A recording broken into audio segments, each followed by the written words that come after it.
আমরা লাইসেন্সটা বাতিল করেছি। আমি মনে করি I have not done anything wrong. 6টা বেবিকে কেয়ারলেসলি রেখে মেরে ফেলবে আর শান্তিতে ঘুমাবে আঙ্গুল দেখে অথরিটিকে, দ্যাট ক্যানট বি। পদত্যাগ করেছেন আদ্দিন মেডিকেল কলেজ হাসপাতালের প্রতিষ্ঠাতা ও নির্বাহী পরিচালক ডাক্তার শেখ মহিউদ্দিন। এদিকে লাইসেন্স ফিরিয়ে দেওয়ার দাবিতে মঙ্গলবারও হাসপাতালের সামনে মানববন্ধন হয়েছে।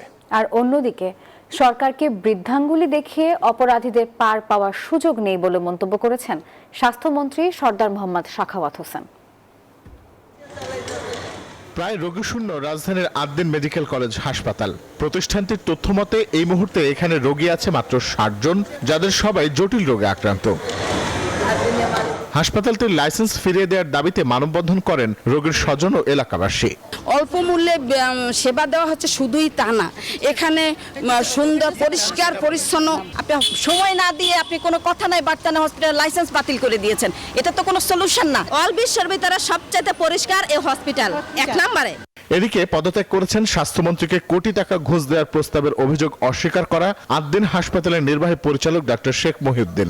পদত্যাগের কারণ অস্পষ্ট থাকলেও দ্রুতই তার পদে দায়িত্ব দেওয়া হয়েছে অধ্যাপক ডাক্তার জামালুন্নেসাকে।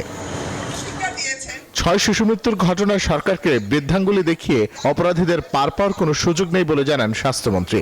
হলি ফ্যামিলি হাসপাতালে এক অনুষ্ঠানে কথা বলেন তিনি। আমরা লাইসেন্সটা বাতিল করেছি।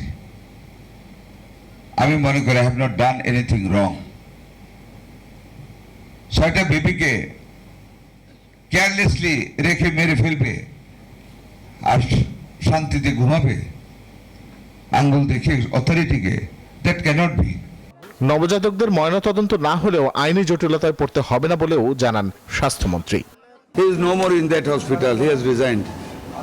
কাজে একটা চলে যাওয়া লোকের সম্বন্ধে আমি এখনো কথা বলতে চাই না। আর আমার সামনে যেহেতু নেই, কথা বলতে রাজি না। সামনে থাকলে বলতাম।